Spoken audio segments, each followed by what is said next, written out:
Halo guys, welcome to back my channel Ahmad Taqiyuddin Anwari.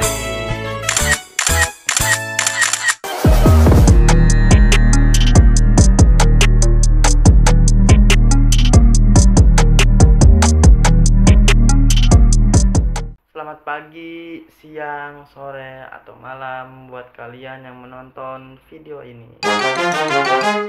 Sebelumnya gue mau ngucapin marhabannya Ramadan, selamat menunaikan ibadah puasa 1446 Hijriah. Semoga kita diberikan kesehatan dan umur yang panjang dan juga selalu semangat dalam menjalani ibadah puasa pada bulan ini. Mungkin saya tidak perlu menjelaskan lagi buat apa saya membuat video ini, karena tentunya saya membuat video ini untuk membuat learning journal. Mungkin tidak perlu saya jelaskan lagi apa itu learning journal karena saya sudah menjelaskan pada video sebelumnya. Oke, langsung saja kita masuk ke pembahasan apa? Yo, tebak. Pembahasan penulisan berita dan artikel pada minggu ini. Let's go. Baik, saya di sini akan menjelaskan apa itu pengertian dari penulisan berita dan juga artikel. Sesuai dengan mata kuliah penulisan berita dan artikel, jadi definisi dari penulisan berita itu adalah sebuah pelaporan, yang mana pelaporan tersebut itu tersusun dari 5W plus 1H. Apa saja sih 5W plus 1H itu? Mungkin kalian bertanya-tanya. Tapi sebelumnya 5 plus 1H itu sudah saya jelaskan di channel sebelumnya. Oke, mungkin tidak apa-apa ya kalau saya mengulasnya lagi. Pengertian 5W plus 1H itu bisa berupa unsur what, where, why, when, who, and how. Apa sih artinya dari what, where, when, why, dan seterusnya? Kalau di bahasa Indonesia kan itu artinya ada apa, di mana, kapan, siapa, mengapa, dan juga bagaimana. Bisa kita ringkas dengan kata adik Simba. Selanjutnya kita juga ditugaskan pada saat itu untuk membuat berita, yang mana disuruh membuat berita tentang what, where, when, why, who, and how. Selanjutnya kita memasuki ke nilai-nilai berita. Jadi nilai-nilai berita itu ada banyak loh. Dan yang pertama itu ada magnitude, yang berarti menggemparkan.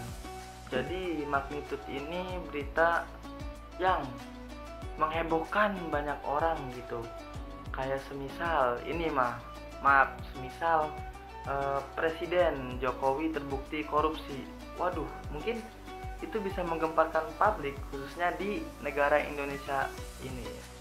Selanjutnya itu ada proximity, yang mana proximity ini artinya terdekat. Yang ketiga itu ada aktual, yang mana aktual itu berita hangat. Mungkin kita bisa mengetahui berita hangat akhir-akhir ini seperti halnya berita apa ya?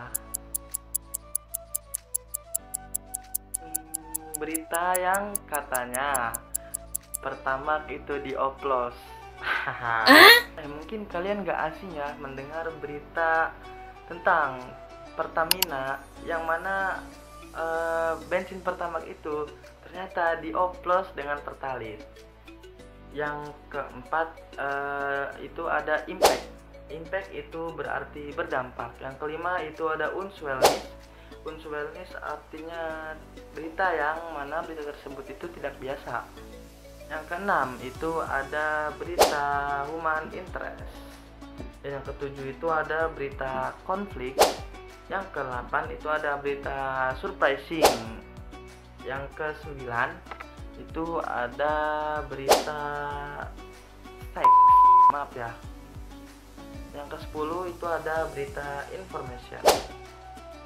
Oke, jadi di samping nilai-nilai berita, sekarang ada syarat-syarat dari berita. Apa saja sih syarat-syarat dari berita? Mungkin kalian bertanya-tanya.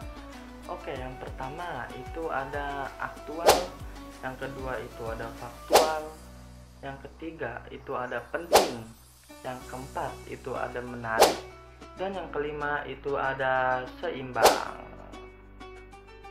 Oke, selanjutnya kita dijelaskan dengan istilah media cetak, media cyber, dan juga media elektronik.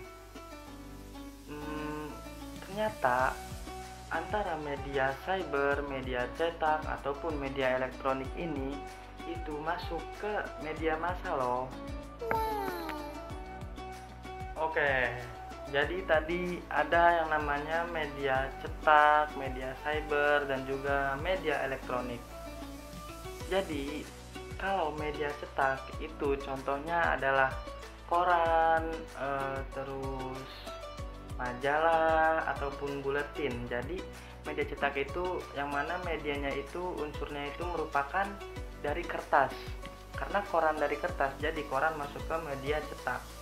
Selanjutnya yang kedua itu tadi ada media cyber. Media cyber adalah seperti contoh mungkin media Facebook ataupun Instagram, yang mana sosial media sekarang yang kalian gunakan. Selanjutnya yang ketiga itu ada media elektronik. Media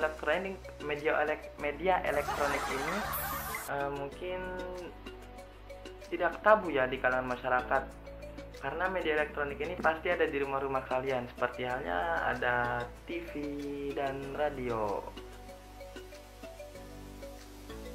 Baik, mungkin sampai sini saja learning journal yang saya sampaikan.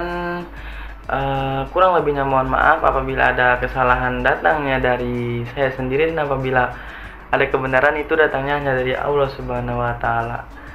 Qul haq walau kana muron, saya Ahmad Taqiyuddin Anwari pamit undur diri.